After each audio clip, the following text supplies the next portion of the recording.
കാലിൻ്റെ തൊടയിൽ ഫ്രണ്ടിലും സൈഡ് ഭാഗത്തുമായിട്ട് നീറ്റൽ പുകച്ചിൽ അങ്ങനെയുള്ള സിംറ്റംസുമായിട്ട് വരുന്ന കുറേ പേഷ്യൻസ് ഉണ്ട് പെയിൻ ക്ലിനിക്കിൽ.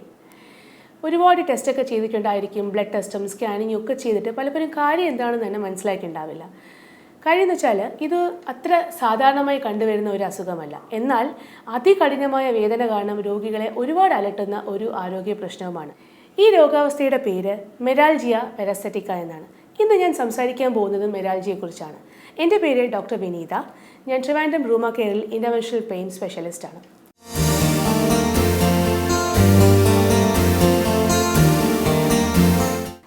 അപ്പോൾ എന്താണ് ഈ മെരാൽജിയ?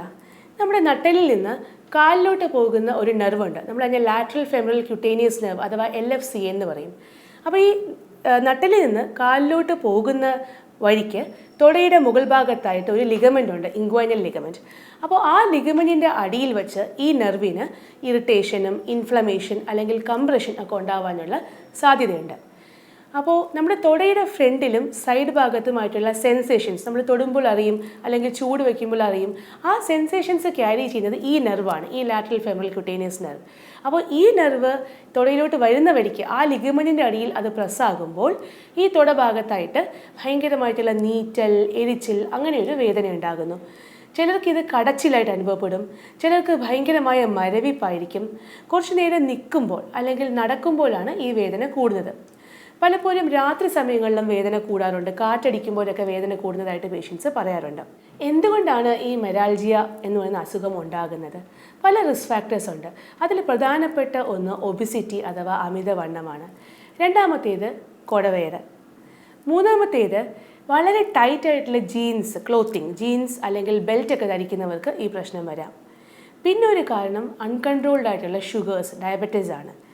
പിന്നെ അബ്ഡമനിൽ അല്ലെങ്കിൽ പെൽവിസിൽ എന്തെങ്കിലും സർജറി ചെയ്ത പേഷ്യൻസിനും ഈ മെരാൽജിയ വരാനുള്ള സാധ്യതയുണ്ട്. എങ്ങനെയാണ് ഈ മെരാൽജിയ നമ്മൾ ഡയഗ്നോസ് ചെയ്യുന്നത്, കണ്ടുപിടിക്കുന്നത് എങ്ങനെയാണ്? ഇത് യൂഷ്വലി ഒരു ക്ലിനിക്കൽ ഡയഗ്നോസിസ് ആണ്. പേഷ്യൻ്റെ രോഗലക്ഷണം കേട്ട് അവരെ ഡീറ്റെയിൽ ആയിട്ട് എക്സാമിനേഷനും ചെയ്യുമ്പോൾ നമുക്കിത് മെരാൽജിയ ആണെന്ന് മനസ്സിലാകും. നെർവ് കണ്ടക്ഷൻ സ്റ്റഡി എന്ന് പറഞ്ഞിട്ട് നെർവിൻ്റെ പ്രവർത്തനം നോക്കുന്ന ഒരു സ്റ്റഡി ഉണ്ട്. അതുകൂടെ ചിലപ്പോൾ നമുക്കിതിന് വേണ്ടിയിട്ട് ഒരു ഡയഗ്നോസിസിൽ റീച്ച് ചെയ്യാനായിട്ട് നമുക്ക് ഉപയോഗിക്കാം. പക്ഷേ അതിലുപരി മറ്റസുഖങ്ങളില്ല എന്ന് ഉറപ്പുവരുത്താനായിട്ട്, ഉദാഹരണത്തിന് ഡിസ്ക് ബൾജ്, ഇപ്പോൾ നട്ടെല്ലിലെ ഡിസ്ക് ബൾജ് ഉണ്ടെങ്കിൽ നടുവേദനയും തൊടയിലെ വേദനയും വരാം.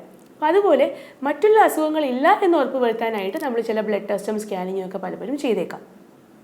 ഇത് മെരാൽജിയ ആണ് എന്ന് മനസ്സിലായി കഴിഞ്ഞാൽ ഇതിൻ്റെ ട്രീറ്റ്മെൻറ്റ് ഓപ്ഷൻസ് എന്തൊക്കെയാണ്? ഫസ്റ്റ്, ഇത് വരാതിരിക്കാനും അതുപോലെ വന്നു കഴിഞ്ഞാൽ അത് മാനേജ് ചെയ്യാനുമായിട്ടും ആദ്യം കുറച്ച് ലൈഫ് സ്റ്റൈൽ മോഡിഫിക്കേഷൻസ് വരുത്തുക എന്നുള്ളതാണ്. അമിതവണ്ണം കുറയ്ക്കുക, കുടവയർ കുറയ്ക്കുക, പകരം അബ്ഡോമൻ ആൻഡ് പെൽവിസ് മസിൽസിനെ സ്ട്രെങ്തൻ ചെയ്യുന്ന എക്സസൈസസ് ചെയ്യുക.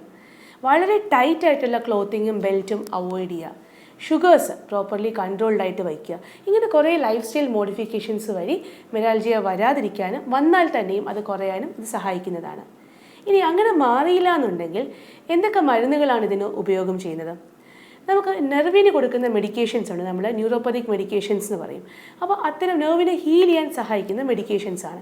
അപ്പോൾ ആ മെഡിക്കേഷൻസ് സ്റ്റാർട്ട് ചെയ്താൽ ഒരു 1 മുതൽ 3 മാസത്തിനിടയിൽ യൂഷ്വലി ഈ പെയിൻ കുറയാറുണ്ട്. എന്നാൽ ചുരുക്കം ചില പേഷ്യൻസിന് മരുന്നുകളിലോ അല്ലെങ്കിൽ ലൈഫ് സ്റ്റൈൽ മോഡിഫിക്കേഷൻസിലോ ഈ പെയിൻ കുറയുന്നില്ല എന്ന് മാത്രമല്ല, അതികഠിനമായ രീതിയിലുള്ള നീറ്റലും പുകച്ചിലും ആ തൊടഭാഗത്ത് അവർക്ക് എക്സ്പീരിയൻസ് ചെയ്യുന്നു. അപ്പോൾ അങ്ങനെയുള്ള പേഷ്യൻസിന് നമുക്ക് മിനിമലി ഇൻവേസീവ് ആയിട്ടുള്ള ചില ഇൻ്റർവെൻഷൻ ഓപ്ഷൻസും കൂടെ ഉണ്ട്. അതിലൊന്നാണ് ഹൈഡ്രോ ഡിസെക്ഷൻ എന്ന് പറയുന്നത്. ഈ ഹൈഡ്രോ ഡിസെക്ഷനിൽ നമ്മൾ എന്താണ് ചെയ്യുന്നതെന്ന് വെച്ചാൽ, ഞാൻ നേരത്തെ പറഞ്ഞല്ലോ, നട്ടെല്ലിൽ നിന്ന് കാലിലോട്ട് ഈ നെർവ് വരുന്ന വഴിക്ക് ഒരു ലിഗമെൻറ്റിൻ്റെ അടിയിലാണ് ഈ കംപ്രഷനും നീർക്കെട്ടും ഇൻഫ്ലമേഷനും എല്ലാം ഉണ്ടാകുന്നത്. അപ്പോൾ എവിടെയാണോ ഈ നെർവിന് കംപ്രഷൻ ഉണ്ടാകുന്നത് ആ ഭാഗത്ത് അൾട്രാസൗണ്ടിൻ്റെ ഗൈഡൻസോടുകൂടി ആ ഭാഗത്ത് നമ്മൾ തരിപ്പിക്കുന്ന മരുന്നും ചിലപ്പോൾ സ്റ്റീറോയിഡ്സ് നിർബന്ധമല്ല, മറ്റ് ഫ്ലൂയിഡും ഇഞ്ചെക്ട് ചെയ്ത് ആ നെർവിനെ ഒന്ന് റിലീസ് ചെയ്യുന്ന ഒരു മിനിമലി ഇൻവേസീവ് ആയിട്ടുള്ള ഒരു ടെക്നിക്കാണ് ഹൈഡ്രോ ഡിസെക്ഷൻ എന്ന് പറയുന്നത്. ഇത് 1-2 സിറ്റിങ്സിലൂടെ പൂർണ്ണമായിട്ടും ഈ വേദന മാറിക്കിട്ടാറുണ്ട്.